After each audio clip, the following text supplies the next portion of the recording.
लोकसभा में मछली शहर से सपा सांसद सुश्री प्रिया सरोज ने सदन को संबोधित किया। अपने भाषण में उन्होंने क्षेत्र और देश से जुड़े अहम मुद्दों को उठाया। आपको बता दें, उन्होंने आम जनता की समस्याओं पर सरकार का ध्यान दिलाया। ग्रामीण विकास और रोजगार से जुड़े सवालों को प्रमुखता से रखा गया। प्रिया सरोज ने सामाजिक न्याय और समान अधिकारों की बात कही। उन्होंने सरकार से जनहित के मुद्दों पर ठोस कदम उठाने की मांग की। सदन में उनके संबोधन को विपक्षी सांसदों का समर्थन मिला।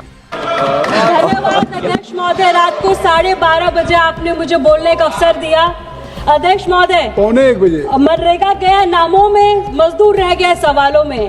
अध्यक्ष महोदय, मैं आज सदन में केवल एक बिल को विरोध करने नहीं बल्कि एक सोच, एक मंशा और एक साजिश को बेनकाब करने के लिए खड़ी हूँ। सरकार जिस बिल को विकसित भारत गारंटी फॉर रोजगार एंड आजीविका मिशन ग्रामीण के नाम से लेकर आई है, वह दरअसल मनरेगा को उसके नाम, उसकी आत्मा, उसके विचार से अलग करने की कोशिश है। अध्यक्ष महोदय, सरकार ने मनरेगा का नाम बदल दिया है और आज उसी कानून को जी राम जी बिल कहकर पुकारा जा रहा है। अध्यक्ष, मैं 2 पंक्ति कहना चाहती हूँ।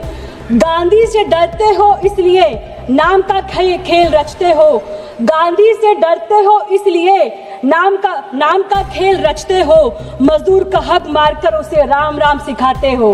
महलों की चमक में तुम गांव की भूख भूल गए, जुमले परोसकर खुद को असली भक्त बताते हो। अध्यक्ष महोदय, मैं सरकार से सीधा पूछना चाहती हूँ कि क्या नाम बदल देना ही विकास है?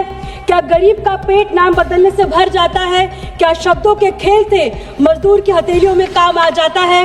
अध्यक्ष महोदय, जिस गांधी ने मजदूरों के लिए अपना जीवन समर्पित किया, जिनके आखिरी शब्द हे राम थे, आज आपने उनके मजदूरों के अधिकारों से बेदखल कर दिया है। सच ये है कि गांधी जी का नाम इसलिए हटाया गया है क्योंकि गांधी जी मजदूरों की आवाज थे और सरकार को आवाज नहीं, चुप्पी पसंद है।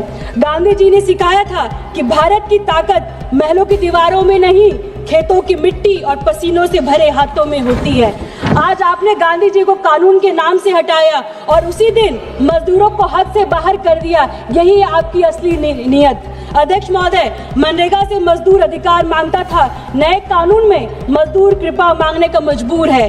अध्यक्ष महोदय, पहले लिखा था काम मांगो सरकार देगी, अब लिखा है बजट होगा तो मिलेगा, डेटा सही होगा तो मिलेगा, राज्य के पास पैसा होगा तो देंगे। यानी अब रोजगार हक नहीं, सरकार की मर्जी बन गया है। अध्यक्ष महोदय, सरकार ने कहा 125 दिन काम देंगे, पर मजदूर जानता है दिन कागज पर बड़े हैं, पैसा जमीन पर घटे। अध्यक्ष, मुराद को बोलने दीजिए, मौका दे दिया, बोलने दीजिए। आपने इसे सेंट्रली स्पॉन्सर्ड स्कीम बना दिया है, यानी अब रोजगार मजदूर का अधिकार नहीं, सरकार की मेहरबानी बन गया है। यह विकसित भारत नहीं, यह केंद्र की जिम्मेदारी से पीछे हटना हुआ।